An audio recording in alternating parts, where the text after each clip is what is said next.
So this is the first of a series of lectures on viruses for March 25th, 2020. And in this lecture, basically going to go over some of the basics of viral structure, what a virion is, what an enveloped versus a naked virus is, as well as compare some differences between the genomes of viruses and the genomes of cells. And so some basics about viruses, as we've already talked about, viruses are acellular microorganisms, meaning they do not have, they are not considered cells. They can exist outside of cells in the external environment or extracellularly.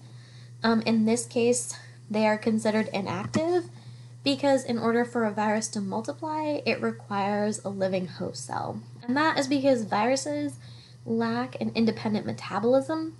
They lack the ability to synthesize their own proteins, they lack the ability to replicate their own genomes, and they honestly lack the ability to make more of themselves. And so they rely on living host cells in order to do all of those things.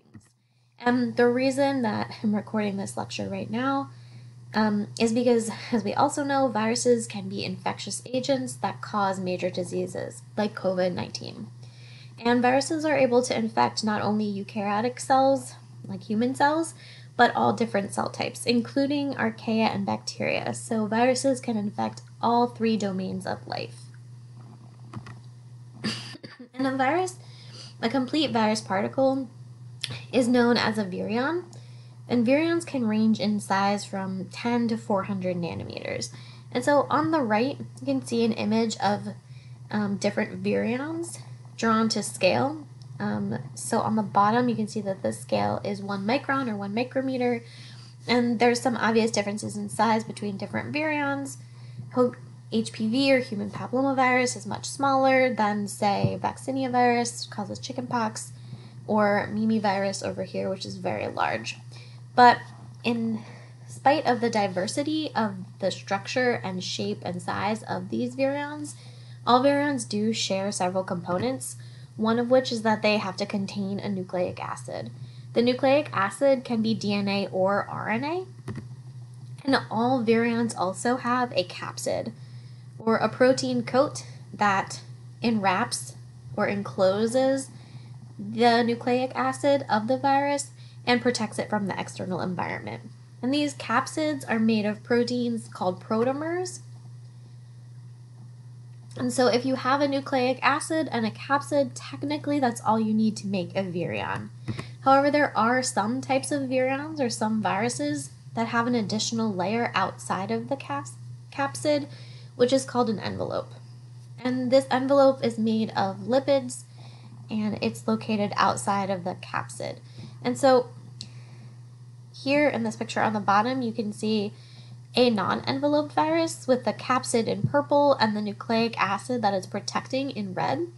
And these are considered non-enveloped, as I said, or naked viruses. And on the right is an image of an enveloped virus.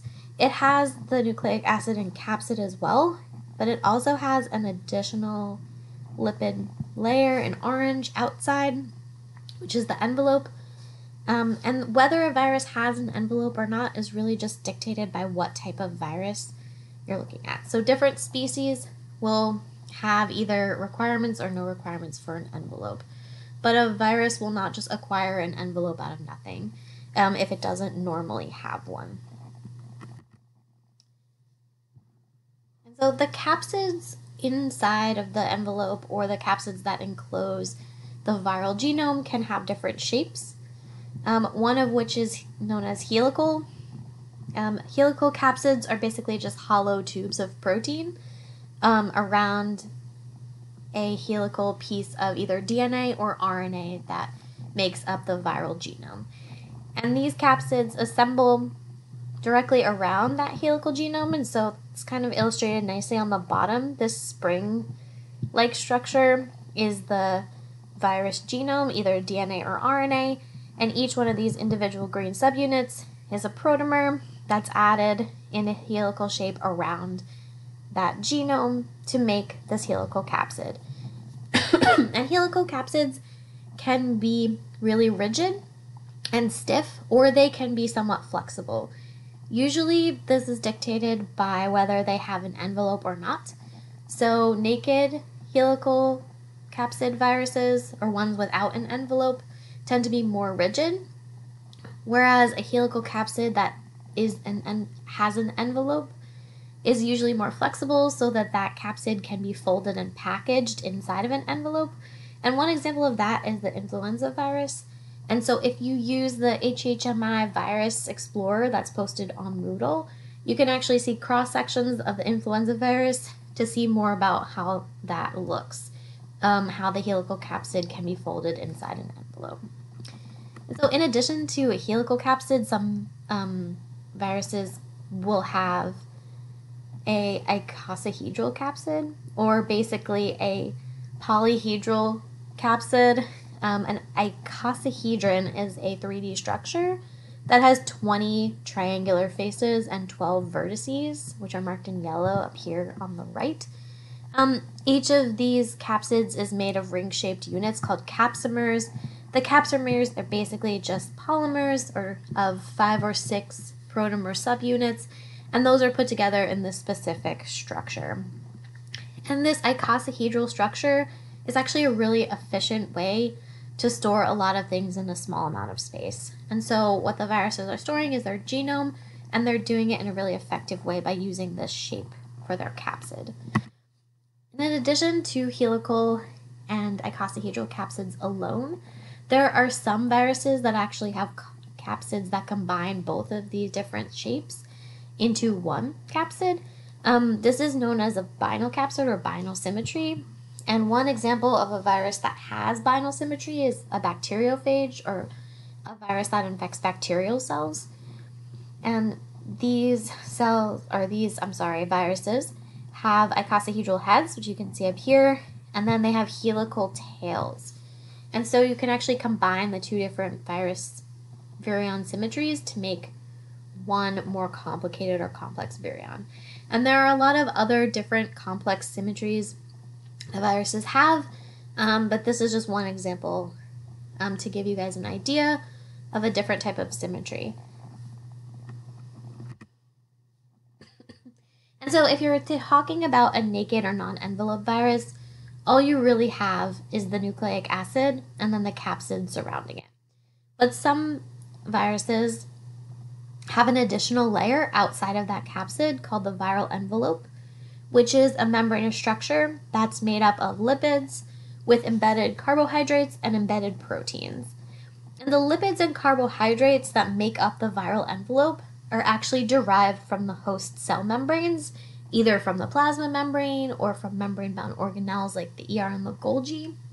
But the proteins that are embedded within the viral envelope are some of the few gene products encoded in the viral genome. And so viruses have very few genes. The ones that they do have encode for viral envelope proteins. Specifically, they encode for what are called spikes, or spikes. Spikes are envelope proteins that project out into the extracellular environment, and spikes have a few different functions. Mainly, they help that virion or virus attach to a host cell and then potentially infect it. They are also unique in shape to viruses, and so they can sometimes be used to identify them. In the images here, you can see the rabies virus in color. The spikes are coming out of the envelope, and you can see them in red. And then both of the black and white images are just two different variations of the SARS-CoV-2 virus, which is the one that causes COVID-19. And you can see the large spikes projecting out of this 3D image on the top, and then also this 2D image here. And so this is called a coronavirus because the spikes on the viral envelope form sort of a crown around the outside of the cell. And crown and corona are the same thing. And so in addition to this viral envelope, the capsid, we've got nucleic acids as the last component of a virion. And viral genomes can be composed of 4 different types of nucleic acid. And so we know that as humans, our genome is composed of double-stranded DNA. Viral genomes can also be made of double-stranded DNA. They can be made of single-stranded DNA as well. And they can also be composed of RNA, either double-stranded or single-stranded. Viral genomes are much, much smaller in size than cellular genomes. This is because viruses don't have their own independent metabolism. They don't have the ability to do protein synthesis. So most of their genes, as I said before, are specifically encoding proteins that make viruses more infective or encode for spikes in the viral envelope, stuff that is essential just to them. And in addition, the genomes of viruses, especially RNA viruses, are sometimes segmented or in pieces.